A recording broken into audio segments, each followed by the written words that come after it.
April 1944. Northern Burma.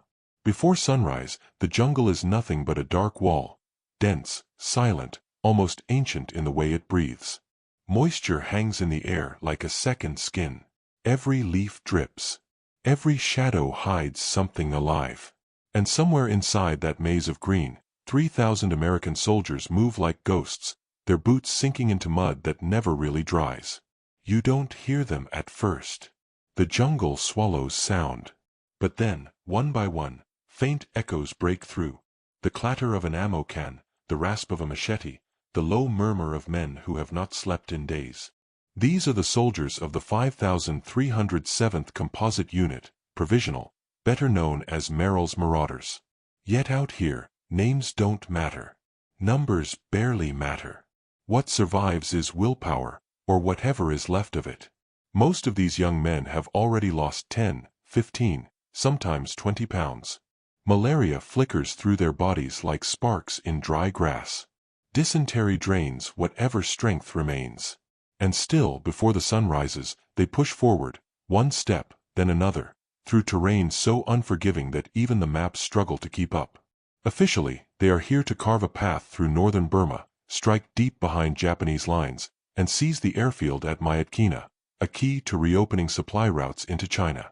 Unofficially, they are here because someone, far away from this suffocating jungle, decided that the impossible was necessary.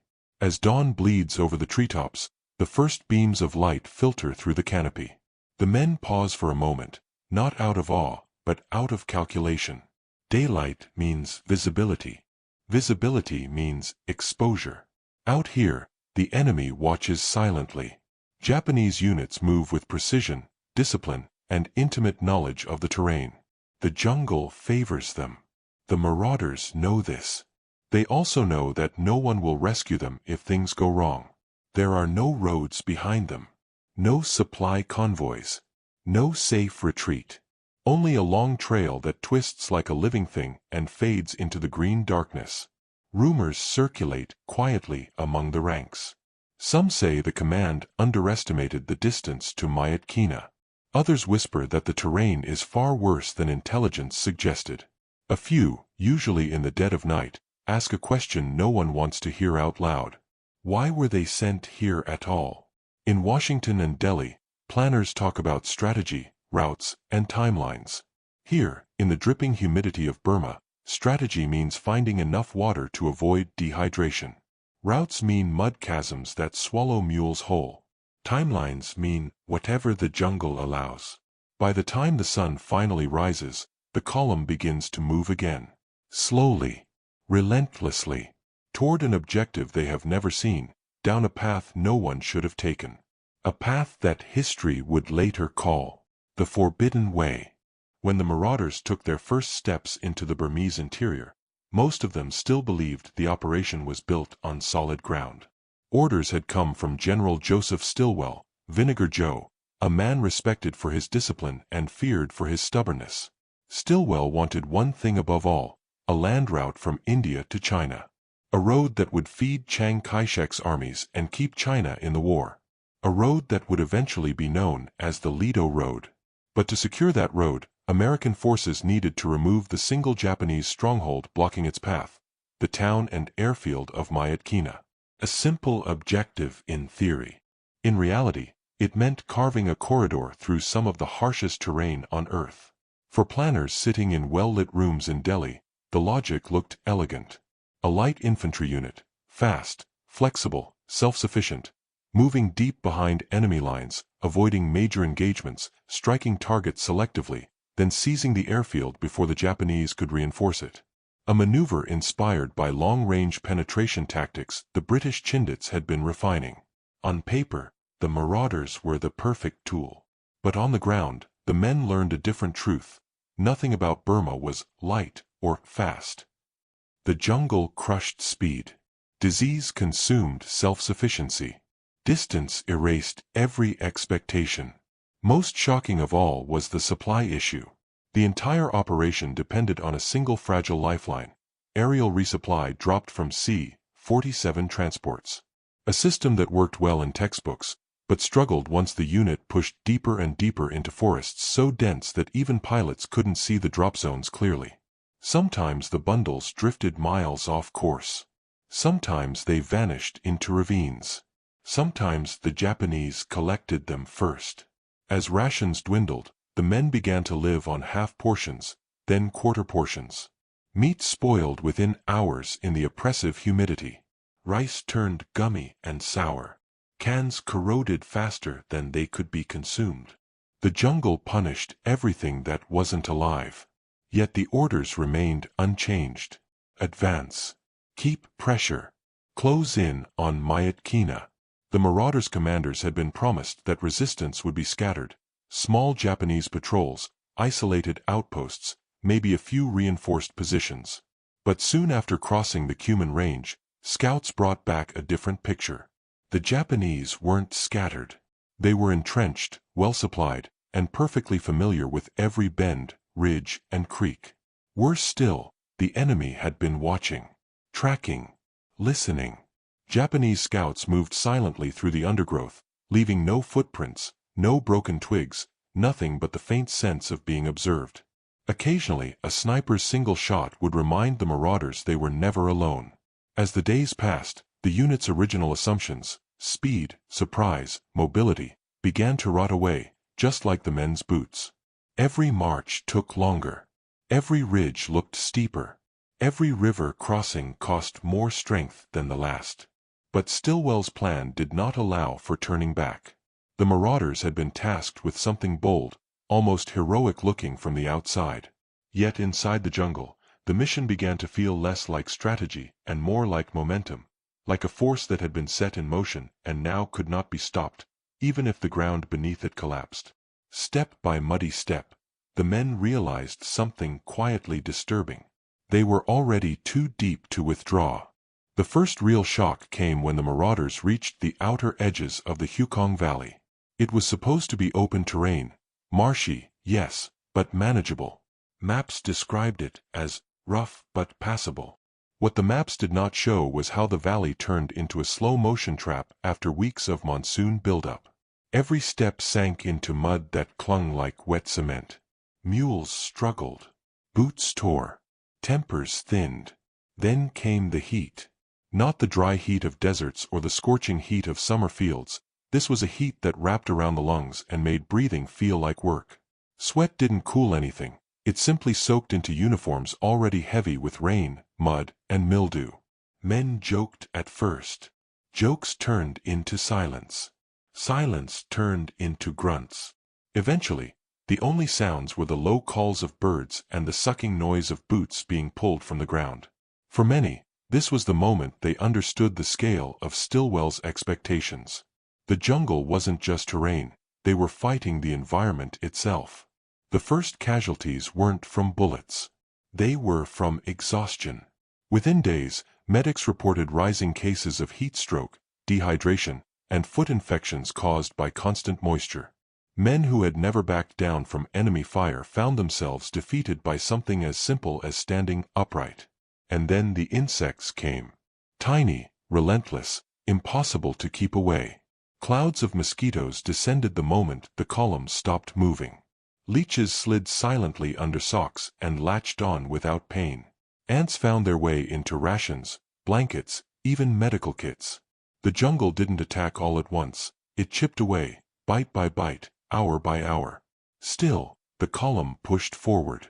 Veteran scouts tried to warn the commanders. They said the trails were narrowing, that the valley funneled movements in ways the Japanese knew perfectly. They spoke of old British reports, warnings that the terrain favored ambushes and that local tribes avoided certain sections during the monsoon season.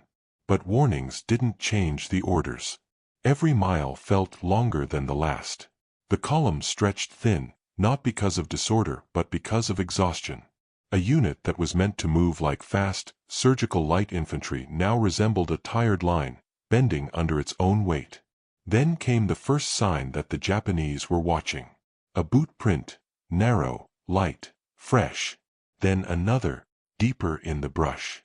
Then empty shell casings, arranged neatly on a log as if someone wanted them to be found. The Marauders tightened their grip on their rifles. Scanning. Listening. Feeling the air shift. That sense of being watched returned, stronger this time, almost physical. But no attack came. Not yet. The Japanese were patient. They wanted the Americans deeper, weaker, hungrier. They wanted them committed. So the Marauders marched on, step by punishing step, toward terrain that grew thicker, darker, more oppressive. Whatever confidence they had brought from India was fading fast. Not because of fear, these were trained soldiers, but because of an emerging suspicion. Nothing about this mission was going to happen the way the planners imagined. The first true contact with the Japanese didn't come in the form of a dramatic firefight.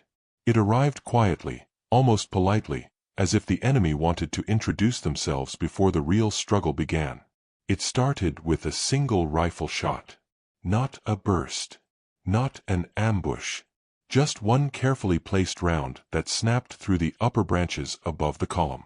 It wasn't meant to kill. It was meant to send a message. We're here, we see you, and you don't see us. The Marauders hit the ground, scanning the tree line. But the jungle refused to cooperate. Visibility shrank to a wall of green, no matter where they looked. A few men thought they saw movement, a shadow, a ripple, something slipping between bamboo stalks, but every time they blinked, it was gone. Then came another shot. Closer this time. Still alone, still precise. The Japanese were probing, testing, measuring the Americans' reactions. They didn't care about casualties yet. They wanted to understand the rhythm of the column, how fast it moved, how it responded, how it recovered. Commanders ordered patrols into the brush. Small, fast, controlled. But even these teams struggled.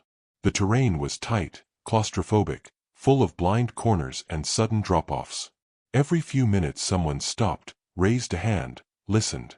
The jungle was so dense it felt alive, breathing against the skin, pushing back against every step. When the patrols returned, their reports were the same. Tracks appeared, then vanished. Voices echoed, then dissolved. The Japanese were there, but always just out of reach. This was not the kind of fight most of the Marauders had trained for. Many had experience, yes, but experience from places where you could see the enemy. Here, combat was a tension that hummed in the background, like an electrical current. And then, late in the afternoon, the enemy finally stepped forward. A short burst of Nhpum machine gun fire ripped across the front of the column, forcing men to dive again into the mud. This time, the round wasn't a warning. The Japanese had mapped the column's spacing, its vulnerabilities, the distance between scouts and main body. But when the Americans maneuvered to flank the shooter, they found nothing. Only 2 empty brass casings and a trail that vanished in a streambed. This was the Japanese doctrine in northern Burma. Strike. Relocate. Disappear. Make the enemy waste time, energy, and morale. For the Marauders, it was the beginning of a psychological grind. The men tightened their formations. They spoke less. They looked over their shoulders more often. Rations were already shrinking, and the strain of constant alertness consumed even more calories. Some soldiers began shaking hands without realizing it. Others developed the habit of whispering, even during routine checks. By nightfall, the jungle changed again. Darkness in Burma wasn't like darkness anywhere else. It fell fast, one moment dim, the next absolute. The tree canopy blocked starlight, leaving the men with nothing but small, controlled glows from covered flashlights. Somewhere out there, the enemy moved freely. The Marauders knew it. They could hear faint shifting, distant murmurs, twigs snapping far beyond the perimeter. Not close enough to provoke fire, but close enough to remind them that they were being watched, measured, and studied. That night, one thought spread through the entire column like humidity creeping into fabric. If this was just the beginning, what would the real fight look like? By the second week inside Burma, the Marauders began to understand a truth no briefing had ever stated clearly. They were not just fighting the Japanese. They were fighting the clock, their own bodies, and a supply system that was already collapsing under the weight of the jungle. The aerial resupply, so crucial to the mission, started failing almost immediately. At first, it was small things. Bundles drifting into trees. Parachutes snagging on branches. Cans exploding on impact when they hit rocky ground. But soon the problems grew. Drop zones disappeared under the canopy. Radio communication faltered in the valleys. Pilots struggled to locate the column's position as clouds thickened and storms rolled in without warning. Men watched food fall from the sky and vanish into ravines they couldn't reach. Some bundles burst open and scattered precious supplies across terrain impossible to retrieve. Others landed so far off that the Japanese retrieved them first. The effect was immediate. Rations were cut. Then cut again. At first, the reduction was half portions. The men grumbled, but they understood. Then it became 1/3 portions. Hunger went from an inconvenience to a constant pressure, an ache under the ribs that never fully went away. Protein became rare. Fresh food became non-existent. Water was plentiful, but never fully safe. Every man carried atabrine tablets to ward off malaria, but the drug left a bitter taste that mixed poorly with the little food they had. Stomachs rebelled. Energy faded. The heat magnified everything. Command tried to offset the shortage by increasing mule loads, but the animals were failing too. Mules slipped on muddy slopes, broke legs in unseen holes, or simply collapsed from heat and exhaustion. When a mule fell, it wasn't lifted, it was stripped of supplies and put down quickly to avoid drawing attention. Morale dipped, but discipline held. Not because of fear. Not because of blind loyalty. But because every man understood that turning back was impossible. The jungle behind them was just as dangerous as the jungle ahead. Some nights, the men whispered about the decisions made far from Burma.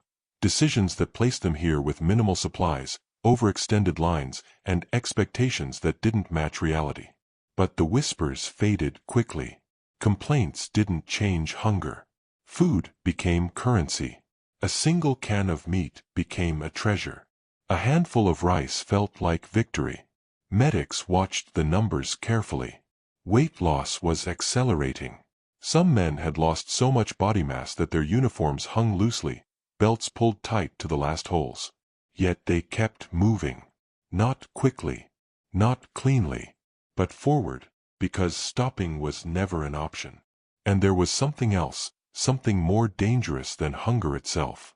Fatigue.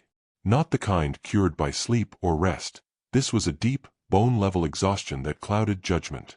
Men stumbled more. They reacted slower to sounds. They forgot to check corners. Their minds drifted during patrols. The Japanese noticed.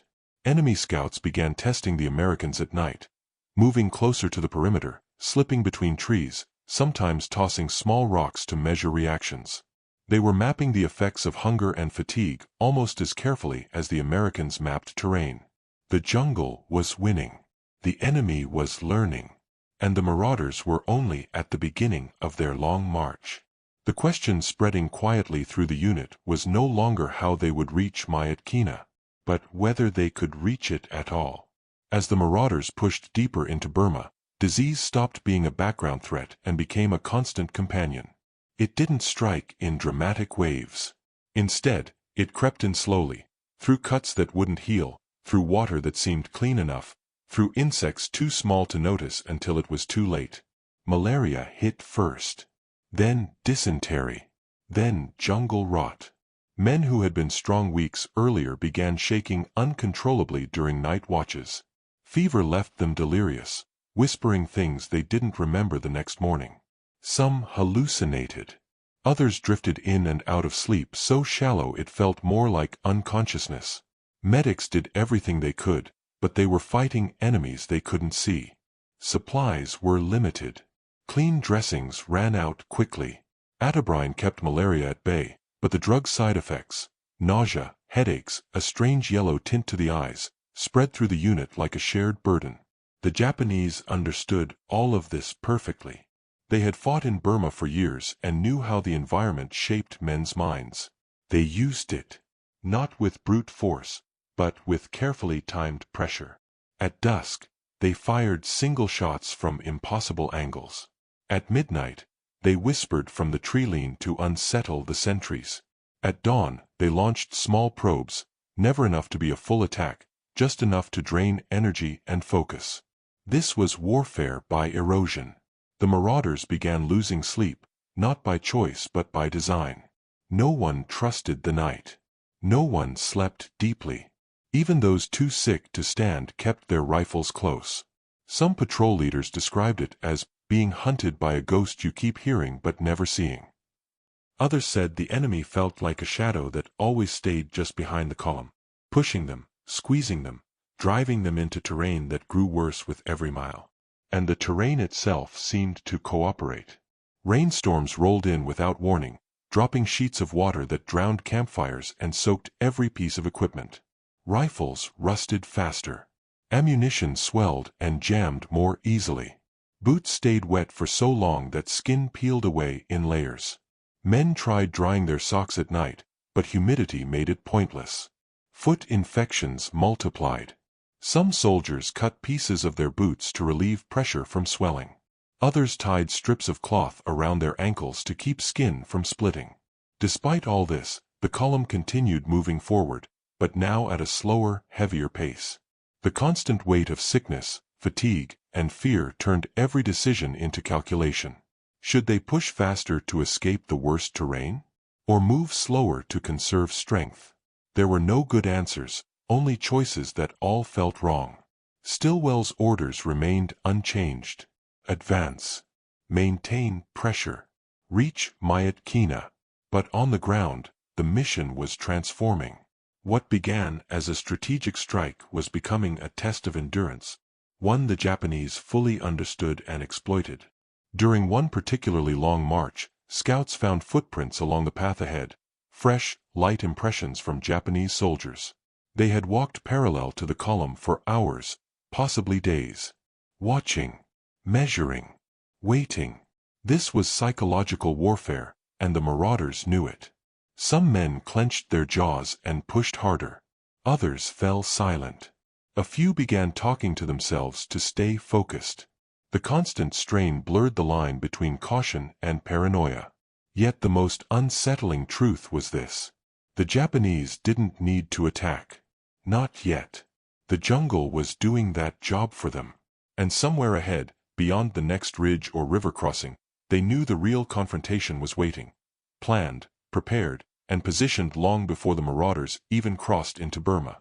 By the time the Marauders approached the Tanai River region, the signs were impossible to ignore. The Japanese were guiding them, subtly, deliberately, into the hardest terrain available. It wasn't a classic encirclement. It wasn't even a trap in the traditional sense. It was something quieter, almost elegant in its simplicity.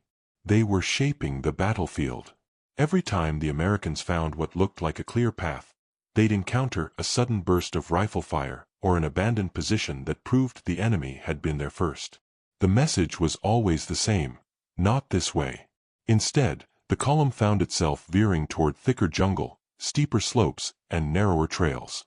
It happened slowly, an adjustment here, a forced detour there, until one day the officers realized the unit had drifted miles off their intended route. Some blamed faulty maps. Others blamed the terrain. But the scouts knew better. They had seen too many precise signs: boot prints, cut branches, small piles of ash from quickly extinguished fires. The Japanese weren't guessing. They were guiding. Why? Because the Japanese fought with an understanding of Burma that the Americans simply didn't have. They knew where the trails choked down to single file. They knew where the rivers flooded just enough to slow movement but not enough to stop it. They knew which valleys were so humid that men would struggle to breathe. And they knew, most importantly, that the Marauders relied entirely on aerial resupply. By forcing the unit into dense canopy, they choked off that lifeline. In the open valleys, planes could drop supplies with reasonable accuracy. In the deep jungle, with treetops forming a woven ceiling, the drops became unpredictable, sometimes landing hundreds of yards away, sometimes disappearing entirely into vegetation. Every misplaced bundle meant fewer calories, fewer bandages, fewer bullets.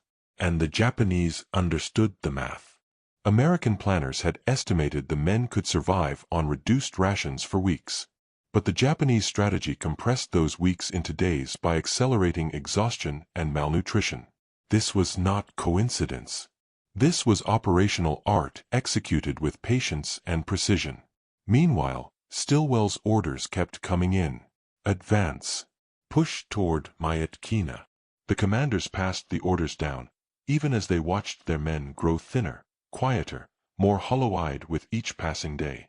Morale didn't collapse, it eroded. Slowly. The men still obeyed. They still marched. They still fought when necessary. But the spark was different now. It wasn't confidence. It was determination born from necessity, the knowledge that stopping in Burma was the same as surrendering to it. Around this time, small groups began noticing how the Japanese left signs, barely visible, almost artistic in their subtlety. A broken bamboo stalk angled in a particular direction. Leaves brushed aside in a specific pattern. These markers were meant to communicate silently among Japanese patrols. But to the Marauders, they signaled something else. The enemy wasn't lost in this jungle. The Americans were. One sergeant described it clearly in his field notes. It feels like they're walking beside us, choosing our route for us, and we're just too tired to stop them. It wasn't fear. It wasn't panic. It was realization. Realization that the Japanese weren't trying to block the Marauders. They were trying to shape them, herd them, toward a specific confrontation, in a specific place, under conditions of Japanese choosing. And the Americans, weakened by hunger, disease, and exhaustion, were walking straight toward it.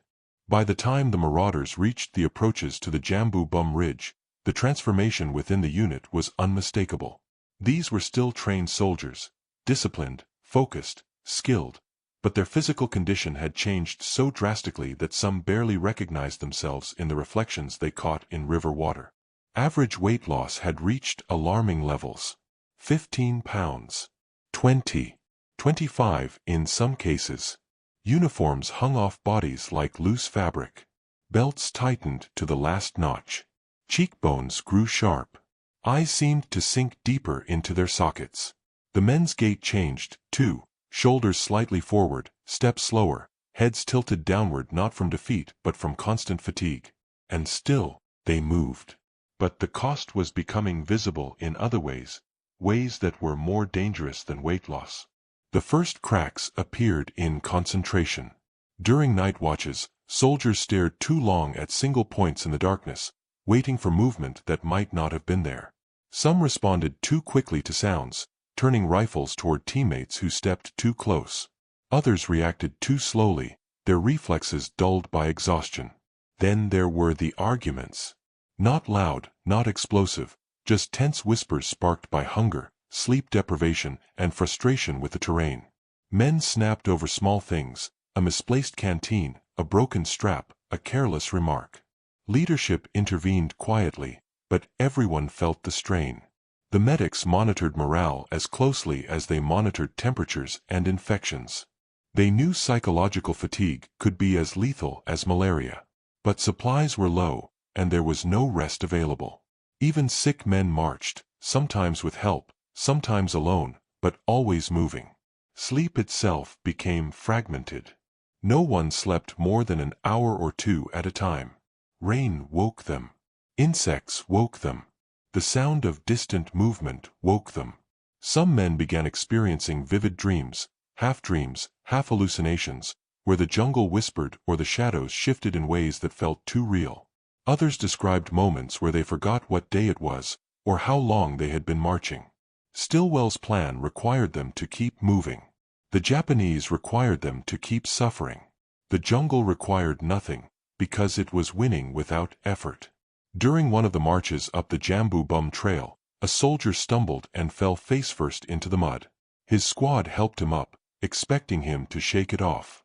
But when they lifted him, they realized he wasn't unconscious, just too weak to get his arms under him. He looked at them and whispered, "I'm empty." It wasn't dramatic. It wasn't emotional.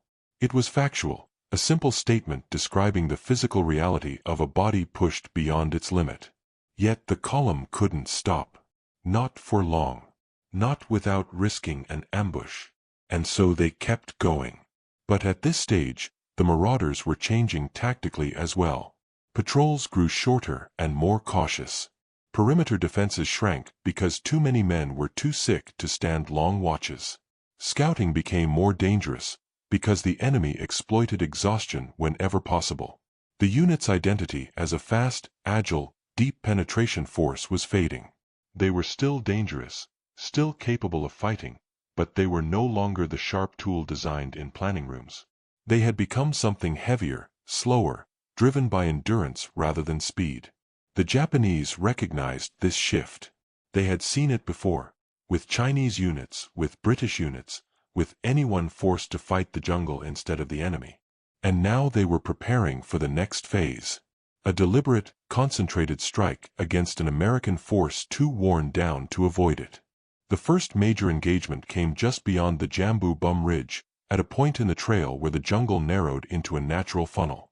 It wasn't the place the Americans wanted to fight, but it was exactly where the Japanese wanted them to. It began before dawn. A few men in the forward element heard it first, a faint clicking noise, like metal brushing against metal. Then a whisper. Then silence. Nothing about it confirmed a threat, but everything about it felt wrong. Before anyone could investigate, the jungle erupted. The Japanese opened with knee mortars, small, portable, and devastating in close terrain. The rounds arced over the treetops and exploded just ahead of the column, showering fragments through branches and foliage. Men hit the ground instantly, trying to find cover in a place that offered almost none. Then came machine gun fire. Short, disciplined bursts from multiple angles. The Japanese didn't spray. They stitched. They aimed for movement. They aimed for sound. They aimed for the confusion caused by the mortar bursts. The Marauders responded quickly, instinctively, but their bodies lagged half a second behind their brains. Exhaustion slowed everything. How fast they returned fire, how fast they moved into position, how fast they communicated. The Japanese had chosen their moment well. American firepower was still strong, Springfield rifles, Garans, bars, but visibility was awful. The jungle turned muzzle flashes into brief glimmers, then swallowed them. The enemy seemed to fade in and out of the foliage, firing and relocating before most men could track a target. Yet the Marauders fought hard. They maneuvered in small teams, using whatever cover the terrain allowed. Fallen logs, drainage ditches, small rises in the earth. Some squads advanced by crawling, dragging themselves through wet soil, keeping as low as possible. But one problem overshadowed everything. The men were too weak to sustain the pace. During one flanking attempt, a sergeant tried to rush between two trees to cut off a machine gun position. He made it halfway before collapsing, legs simply giving out beneath him. Two soldiers dragged him behind cover while bullets tore bark from the trees above their heads. Another man froze mid-reload, staring blankly at his hands as if they belonged to someone else. His assistant gunner snapped him back into action, but the hesitation spoke volumes. Still, the Americans refused to break. What saved them wasn't strength, it was training. Years of drills kicked in. The wounded were pulled back. Fire teams coordinated without needing to shout. Radios crackled just enough to relay critical movements.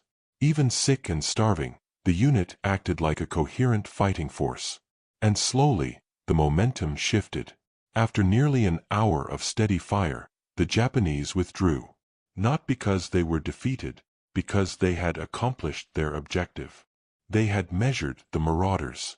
They had seen the slow reloads, the weakened flanking attempts, the diminished aggression. They had forced the Americans to burn precious calories and ammunition.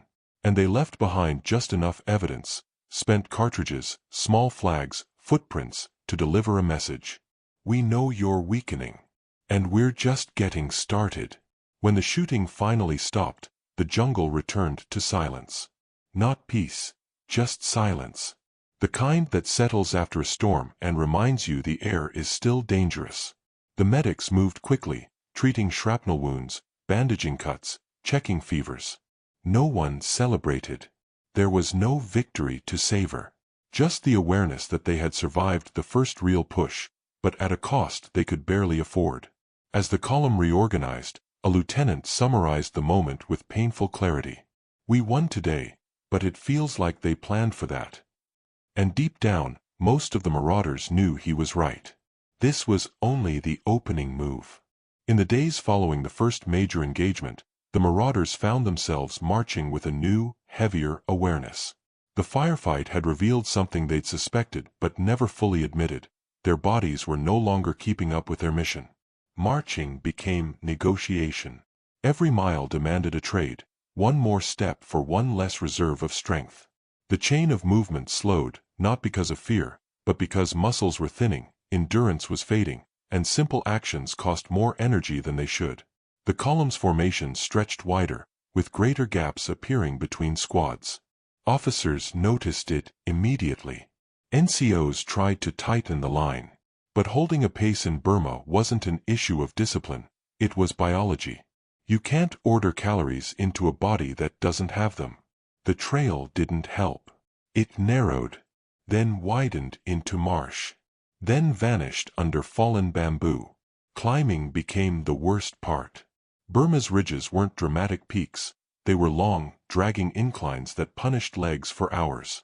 And at the top of each ridge, there was no promise of rest. Just another descent into mud, insects, and heat that pressed against the skin like a second heartbeat. Some soldiers began losing track of time. They didn't know if they had been marching for 1 hour or 5. Did they stop for water? Did they eat? Had they slept last night? Moments blurred. Still, commands flowed. Keep spacing. Eyes up. Watch the left tree lean. Don't bunch up near the river. The Japanese didn't strike immediately. They waited. Their patrols shadowed the Americans, occasionally letting themselves be seen just long enough to keep tension high. A flash of cloth. A silhouette. A faint cough echoing through the brush. It worked. Stress increased heart rates. Heart rates burned more calories. And calories were the one thing the Americans didn't have. Medical reports grew thicker.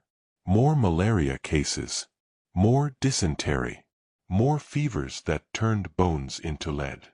More men forced to march with bandages under their socks to stop skin from peeling. One private collapsed mid-step. He didn't trip. He didn't faint dramatically. His knees just folded.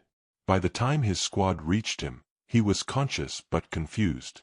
"I thought we stopped," he whispered. "We didn't," the sergeant replied.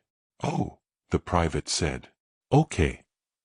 He stood up and walked again, not because he was ready, but because there was no alternative. Rations reached their lowest point yet. Some men tried chewing coffee grounds for energy. Others tightened belts to suppress hunger pangs. A few admitted quietly that their vision was fuzzy around the edges. During one evening halt, an officer walked the line and realized something unsettling. The men weren't talking anymore. They simply sat, breathing, blinking slowly, staring into the undergrowth. It wasn't despair. It was energy conservation. Even conversation cost too much. And through all of this, Stilwell's orders remained unchanged. Advance. Pressure. Keep moving toward Myitkyina. But the officers on the ground now understood a harsh truth. The mission was no longer a race to the objective. It was a race against collapse. The Japanese watched from the shadows, patient as ever. They had shaped the terrain. They had shaped the pace. Now they only needed to shape the moment of attack. Because once the Americans were weak enough to falter, weak enough to stagger, weak enough to hesitate, that would be the moment the real fight began. The Marauders didn't know it yet, but they were walking straight toward the most punishing battle of the entire campaign. By the time the Marauders reached the outskirts of Nhpum Ga, the jungle looked the same, but something felt different. The air carried a strange tension, subtle, almost like static before a storm. Scouts sensed it first. They noticed fewer signs of Japanese movement behind the column, and more signs appearing ahead. It wasn't retreat. It wasn't coincidence. It was positioning. The Japanese were no longer shaping the route. They were shaping the battlefield. The day began quietly. Too quietly. No probing shots. No distant whispers. No small shadows flickering between trees. The jungle felt still, not peaceful, but observant. Then, around midday, the trail narrowed into a gentle rise. It didn't look dangerous. In fact, it offered better visibility than most of the terrain they had covered in days. But the scouts froze anyway. Fresh boot prints. Multiple directions. Too organized to be a patrol. Too recent to ignore. Before the warning could spread down the line, the first burst of machine gun fire slammed into the forward elements. Sharp, precise, perfectly timed. Men dove for cover that barely existed. Thin brush, exposed roots, shallow dips in the ground. Then mortar rounds arced in from the left flank. Not scattered. Not experimental. Dialed in. The Japanese had prepared this ground. They knew the Americans were exhausted. They knew supplies were low. They knew the unit was stretched thin. And now they were striking with full intention. The Marauders responded with everything they had. Bars, Garans, Thompson fire punching through the undergrowth. But the Japanese had chosen their angles perfectly. Their machine gun nests were positioned behind natural cover, fallen logs, earth mounds, camouflaged pits.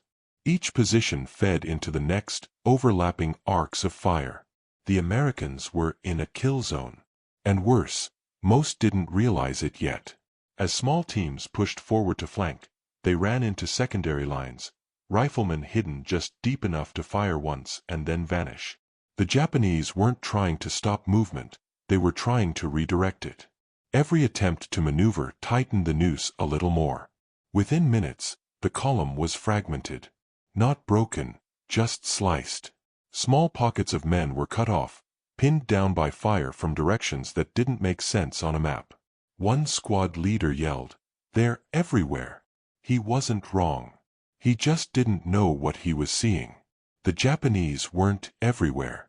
They were exactly where they needed to be. Every position was deliberate. Every burst was coordinated. Every gap in the firing pattern was a lure, not a weakness. And gradually, brutally, the purpose of the attack became clear. To stop the Marauders long enough for the jungle to finish the job. The Japanese didn't need to annihilate the unit. They only needed to bleed it. Slow it. Exhaust it. Force it into a static defense where hunger, disease, and heat could do the rest. As the firefight stretched from minutes into an hour, the Americans felt the terrain shift under their feet. Not physically, but psychologically. This wasn't harassment. This wasn't a probing strike. This was a deliberate attempt to fix them in place.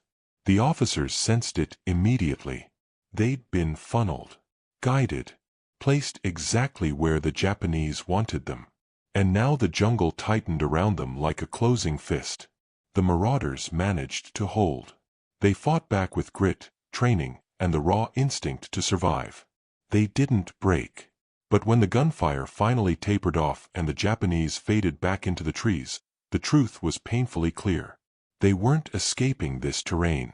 They were now trapped inside it. And somewhere ahead, deeper in the green, another battle was already waiting. Because Nhpum Ga wasn't just another point on the map. It was the gateway to hell.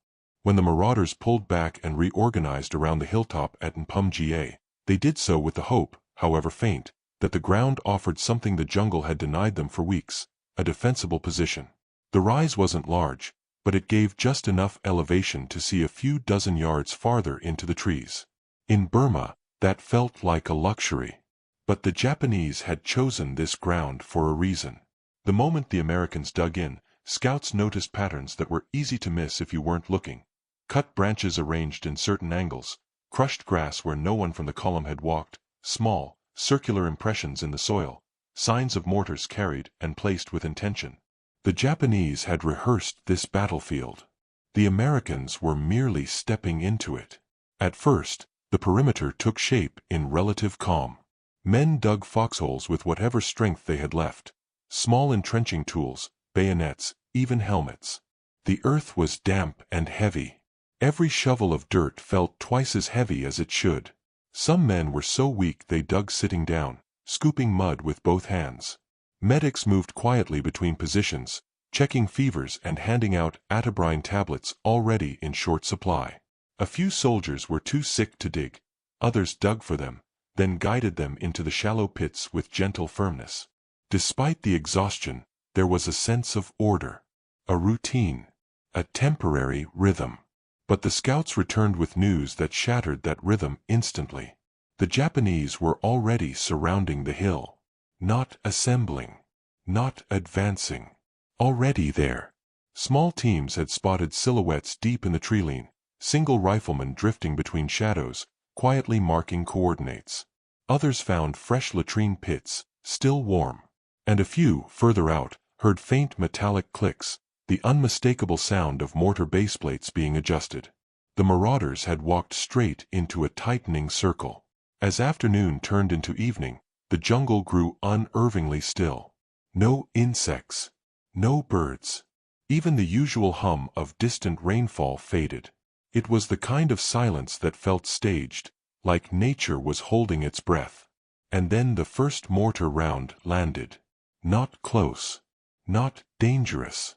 Just a test. A soft thump in the distance, a rising arc, and a dull explosion 50 yards off the perimeter. Dirt flew, leaves scattered, and then nothing. No follow-up shot. No rifle fire. No movement. The Japanese were calibrating. The second round came a few minutes later, closer, sharper, more confident. The third landed close enough to rattle helmets. By the time the fourth mortar hit, the message was obvious. The enemy knew exactly where the Americans were. And they hadn't even begun the real attack. As night settled, the perimeter tightened. Riflemen watched the jungle. Machine gunners checked belts twice. Officers walked the line quietly, touching shoulders, offering small nods meant to reassure. But the truth sat heavy in everyone's chest. They were encircled, outnumbered, and physically depleted. Then came the voices. Soft at first, low murmurs drifting from the treeline. Not English. Not loud enough to be clear. Just presence. Whispered commands. Notes passed between Japanese squads. Proof that they had moved into full encirclement and were coordinating positions by sound instead of light. It was a psychological blade. Every soldier heard it. No one fired. No one spoke. The Japanese were letting the Americans know they were trapped, and that the real assault would come when it suited them, not when the Marauders were ready. The night dragged on endlessly, broken only by shifts, quiet coughs, and the distant crack of branches under unseen feet. Every man on the hill knew the same truth. This was no longer a march. It was a siege. And it was about to begin in full. At first light, Nhpum Ga felt strangely peaceful. Mist clung to the treetops, rolling slowly across the ridge like a thin veil. For a brief moment, the hill seemed isolated from the world, quiet, suspended, untouched. But the men on the perimeter knew better. Peace in Burma usually meant one thing. The enemy was finished preparing. The first shots came from the western slope. Short bursts, sharp, disciplined, not probing anymore. They targeted specific foxholes, not the general line. The Japanese had mapped the perimeter in the dark. They knew where each machine gun sat. They knew where the officers had walked. They knew where the sick were positioned under canopy for shade. The attack wasn't loud at first, it was focused. Rifle cracks. Quick mortar pops. A single machine gun stitching the tree line. The Marauders returned fire instantly, but the difference was clear. In earlier engagements, the Japanese hit and faded. Here, they were holding positions. They were committed. Mortar rounds began landing closer. 5 yards off. 3 yards. Direct hits on shallow foxholes. Dirt rained down. Branches snapped overhead. Men shouted for medics, even as they kept firing. One mortar round struck so close to a machine gun team that it buried the weapon under a mound of soil. The gunner clawed at the dirt with both hands, coughing mud, trying to free the barrel before the next wave came. The Japanese were tightening the ring. Every few minutes, a new angle of fire opened up, north, then east, then southwest. They weren't attacking all at once. They were attacking in rotations, forcing the Americans to shift constantly, burning energy and ammunition. Then came the infiltration attempts. Small teams, 3, maybe 4 Japanese soldiers at a time, slipped through gaps in the brush, trying to crawl close enough to lob grenades into foxholes. The Americans repelled them, but the cost was high. Every response required movement, and every movement drained strength the men barely had. By mid-morning, casualties were mounting. Shrapnel wounds, blast concussions, burns from exploding ammunition crates. Medics worked in shallow depressions, sometimes lying on their sides to avoid sniper fire tracing the perimeter. They moved from man to man with quiet urgency, checking pulses, tying tourniquets, forcing water onto soldiers too weak to lift canteens. Arms shook, hands trembled, but the line held. Then the Japanese changed tactics. Without warning, the firing slowed, then stopped. Completely. Silence returned, thick, unnatural, suffocating. A few men dared to peek over their foxholes. Nothing moved in the jungle. Not a leaf. Not a shadow. And then they heard it. The slow, deliberate scraping of metal on earth. The Japanese were digging in. They were forming their own ring of foxholes around the hill, preparing for sustained, day-long pressure, cutting off any chance of a breakout, any chance of aerial extraction, any chance of maneuver. This wasn't a battle anymore. It was a containment. And the Marauders were the ones contained. As the sun climbed higher, heat settled over Nhpum Ga like a heavy blanket. Sweat turned foxholes into muddy pits. Some soldiers grew dizzy, vision blurring at the edges. Others began to vomit from exhaustion and dehydration. Rations were running dangerously low. Ammunition was not far behind. But the Japanese still weren't rushing the hill. They were waiting, letting hunger and sickness soften the Americans even further before launching the next coordinated assault. One corporal summed it up in a whisper, barely audible over the distant rustle of leaves. "They're not trying to break us. They're trying to drain us." And everyone knew he was right. Nhpum Ga was no longer just a defensive position. It was a bowl, shallow, exposed, vulnerable. And the Japanese were tightening the cord around its rim with every passing hour. The Marauders had survived the first storm. The second was already forming in the trees. And the third would be the one designed to end them. The full assault didn't begin with a shout or a charge. It began with a sound the Marauders would never forget, a deep, rolling boom that echoed through the trees like thunder striking the ground. Heavy mortars. Not the small knee mortars the Japanese favored for harassment. These were larger, deadlier, capable of reshaping the earth. The first impacts hit the eastern slope, throwing mud, roots, and debris high into the air. Foxholes shook violently. Men buried their faces into the dirt as shrapnel sliced overhead.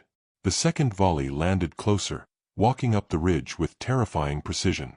The Japanese were bracketing the hill, zeroing in, closing distance with every shot. Then, without warning, the western slope erupted with rifle fire and machine gun bursts. The Japanese timed their assault perfectly, mortars to distract and disorient, infantry to storm the weakened flank. They came low. They came fast. They came silent. The Marauders opened fire instantly, but the shock was immediate. The attackers weren't probing or testing. They were charging, trying to break through the perimeter while the men were still reeling from the blasts. One squad leader fired until his barrel glowed, then switched rifles with the man beside him and kept firing. Another man held his position even after shrapnel cut across his thigh, tying a makeshift tourniquet while still squeezing the trigger. But the Japanese didn't stop. They moved in coordinated waves, 10 here, 15 there, each wave covered by machine gun nests hidden deeper in the trees. Grenades exploded along the line. Shouts rose from foxhole to foxhole. Smoke drifted over the ridge like a fog of burnt earth. Then came the infiltration teams. Small Japanese units crawled forward under the smoke, using dead ground and broken roots for cover. Some reached the base of the hill and tried climbing up through blind spots, hands digging into soil, boots kicking loose rocks as they advanced. In one sector, 2 Japanese soldiers made it within feet of a foxhole before being spotted. The Marauders fought at arm's length, rifle butts, knives, even bare hands when ammunition ran out. The hill became chaos. Shot after shot. Blast after blast. Men shouting for medics, for ammunition, for water, anything. But the most dangerous moment came just after noon, when the Japanese shifted tactics again. The firing paused. The mortars went silent. The jungle held its breath. And then a long, rising cry echoed from the trees, a coordinated shout used to signal a major push. The sound cut through the smoke and exhaustion like a blade. The next attack was larger, more coordinated, relentless. Machine gun fire hammered the northern slope while infantry surged toward the west. Mortars bracketed the southern edge. Snipers targeted medics. Every angle, every weakness, every gap was tested. The Marauders fought like men with nothing left to lose. Bar gunners anchored the line. Riflemen fired until their hands shook. Wounded men crawled back into foxholes to help hold positions. But the Japanese had one more tactic prepared. Around mid-afternoon, they attempted to cut the hill in half, driving a wedge straight through the center of the perimeter. If they succeeded, the 5,307th would be split, isolated, and overwhelmed.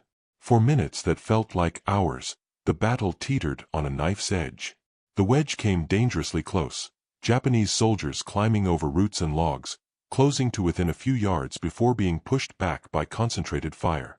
At one point, an American officer grabbed a fallen soldier's rifle and joined the firing line, shouting commands hoarsely, his voice nearly gone. Finally, slowly, painfully, the attack began to falter. Not because the Japanese gave up, but because the Marauders refused to break. Every inch of the ridge was covered by overlapping fire. Every advance was met by men who simply would not retreat. Every Japanese push cost them time, ammunition, and bodies. As the sun dipped behind the hills, the firing finally tapered off, first to sporadic bursts, then to silence broken only by the groans of the wounded and the distant movement of enemy teams regrouping in the dark.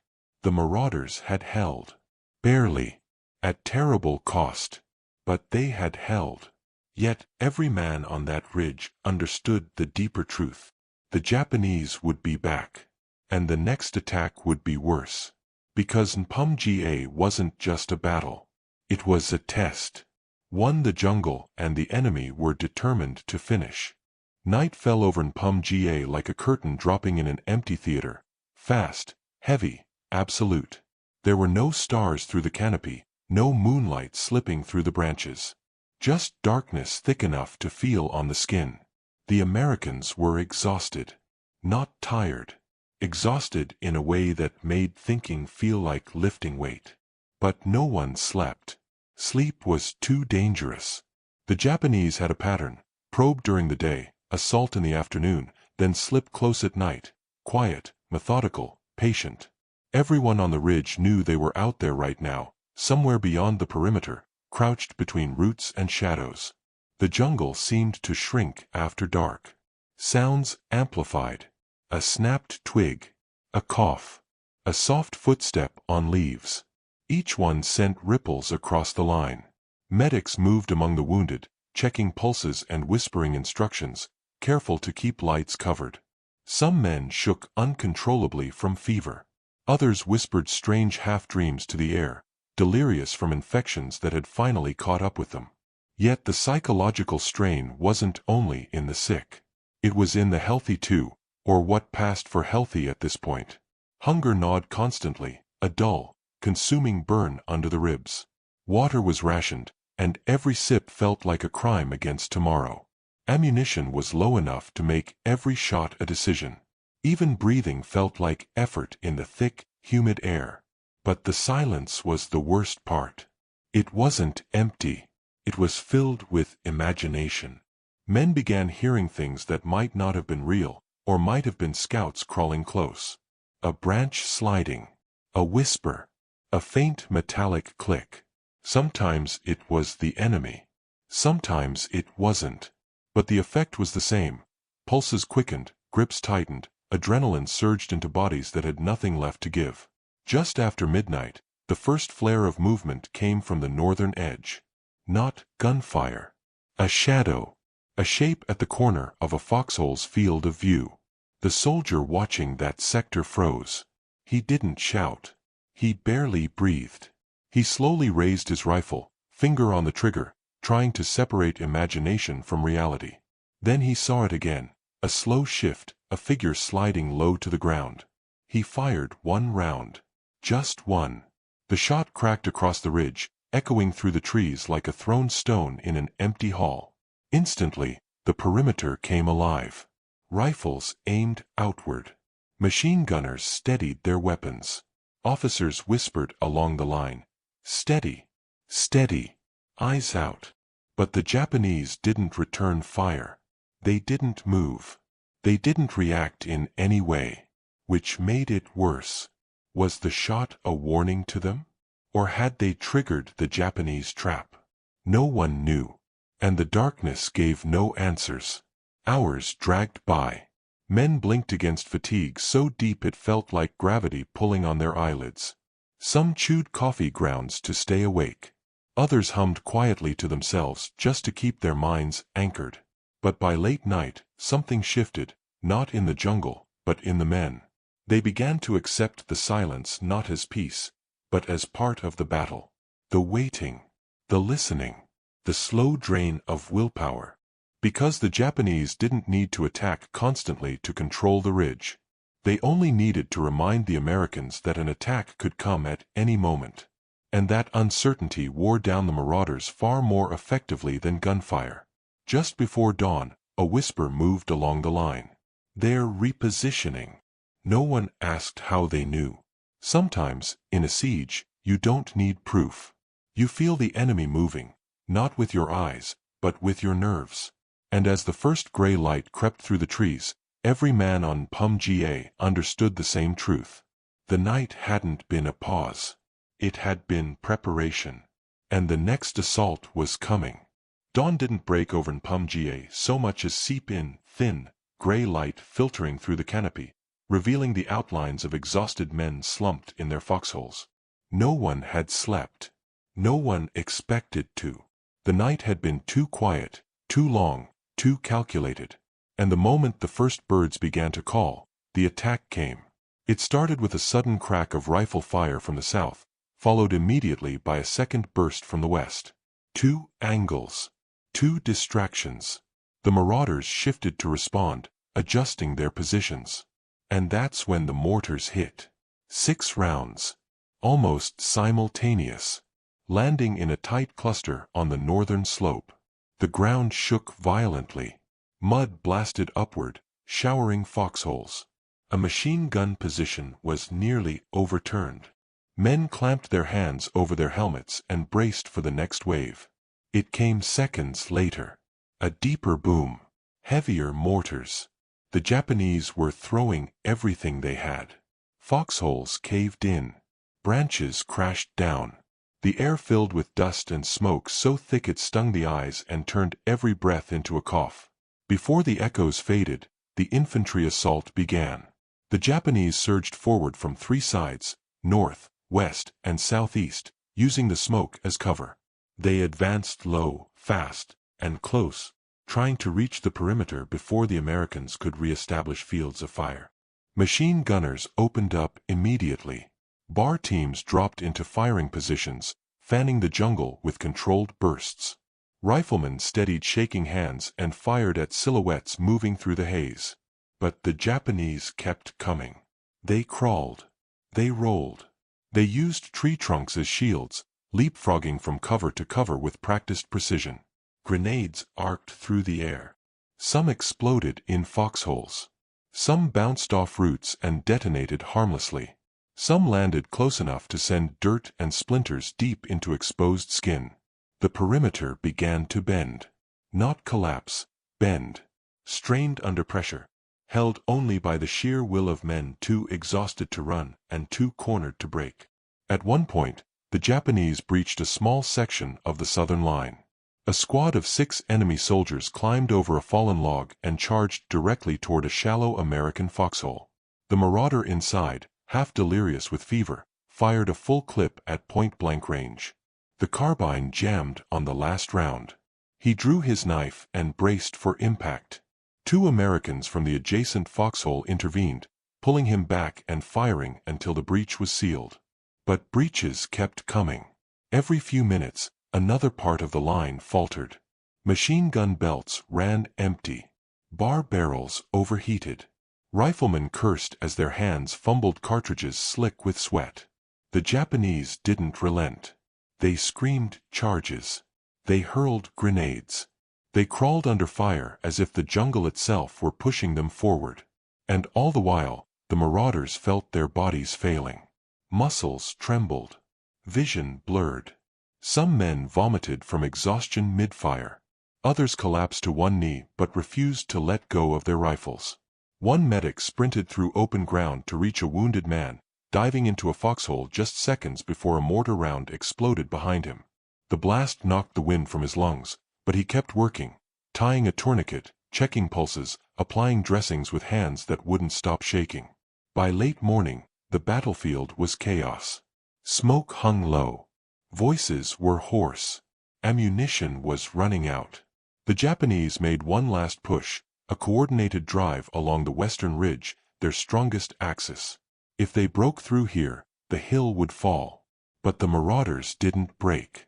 Every man on that slope, sick or starving or wounded, lifted his weapon and fired. Some fired single shots, conserving ammunition. Others emptied their last magazines. One machine gun team, completely out of belts, fed loose rounds by hand into the breach, one at a time, keeping the weapon alive for precious seconds. It was enough. Slowly, reluctantly, the Japanese advance lost momentum. Shots tapered off. Movement retreated into the trees. Shadows slipped away as quietly as they had come. And then, finally, silence. Not peace. Just the end of the storm. The hill was still theirs. Barely. Held by men who had nothing left except the refusal to fall. But victory here didn't feel like triumph. It felt like survival in its rawest form. And the marauders knew. If help didn't come soon, if supplies didn't arrive, if relief didn't break through, Nhpum Ga would become their grave. When the firing finally faded on that last day at Nhpum Ga, the marauders didn't cheer. No fists raised. No shouts of triumph. They simply breathed, slow, ragged breaths, each inhale a reminder that they were still alive. But barely. The hill was quiet except for the groans of wounded men and the distant echoes of Japanese movement withdrawing through the trees. Smoke drifted low over the ridge. Dirt hung in the air. The jungle smelled of explosives, sweat, blood, and rain. The medics worked non-stop, crawling between foxholes to check on men who hadn't been able to lift their heads for hours. Some soldiers were so dehydrated that their skin stayed pinched when touched. Others were burning with fever so high they couldn't speak. Water was almost gone. Ammunition was nearly spent. Food was a memory. The unit couldn't hold another attack. They all knew it. And that's when the faint drone of engines appeared in the distance. Low, irregular, drifting over the treetops like a rumor. C-47s. At first, the men weren't sure. It could have been wind, thunder, imagination. But then the sound grew louder, clearer, aircraft fighting through low clouds, circling, searching for the ridge. The Japanese heard it too. They fired sporadically into the sky, trying to disrupt whatever was coming. But the planes didn't turn back.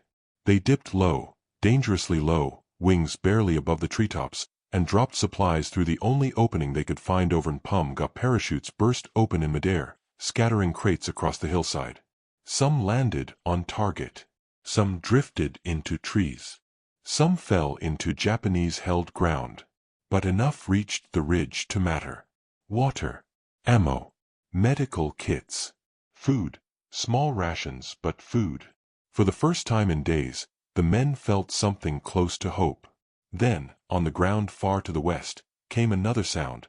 Weapons fire, American weapons. The long-awaited relief force was fighting its way toward them. It took hours. It felt like days. But slowly, steadily, the sound drew closer until finally, through the haze of smoke and heat, friendly uniforms emerged along the western slope. The relief column had arrived. Some marauders stood when they saw them. Some cried. Some simply stared in disbelief. One lieutenant, voice reduced to a whisper, said only, "Thank God, we held." But holding had come at a staggering cost. Of the roughly 3,000 men who had entered Burma months earlier, only a fraction were still capable of fighting. Most were too sick to walk without help. Many were carried off the ridge on improvised stretchers. Others had to be supported by 2 men, one on each side. The final numbers were brutal. Extreme weight loss, severe malaria, dysentery, heat injuries, shrapnel wounds, emotional and physical exhaustion deeper than anything a field manual could describe. And yet, they had held Nhpum Ga. They had stopped the Japanese long enough for Stilwell's northern advance to continue. They had endured a siege that should not have been survivable. They had crossed terrain that broke animals, equipment, and men in equal measure. But survival came with a truth that no celebration could erase. The 5,307th Composite Unit was finished. Not defeated. Not destroyed. Just spent. The majority of the surviving marauders were evacuated, too weak to stand, too sick to continue. Some weighed barely 90 pounds. Others were hallucinating from fever even as they were loaded onto transport vehicles. When Stilwell later said they were all a bunch of overpaid, overfed, spoiled Americans, the men never forgot. They didn't have the energy to argue then. They were too busy surviving. But history would remember what they endured and what they achieved. The path they walked was not strategic brilliance. It was not glamorous warfare. It was endurance in its rawest form. The jungle had taken most of them. Disease had taken more. The Japanese had taken the rest. Of the thousands who began the mission, only a handful reached Myitkyina weeks later, and even those were ghosts of the men who had crossed into Burma. When the last of the 5,307th left the line, carrying their wounded and supporting those who could still walk, the jungle closed behind them. Quietly, indifferently, as if it had never opened at all.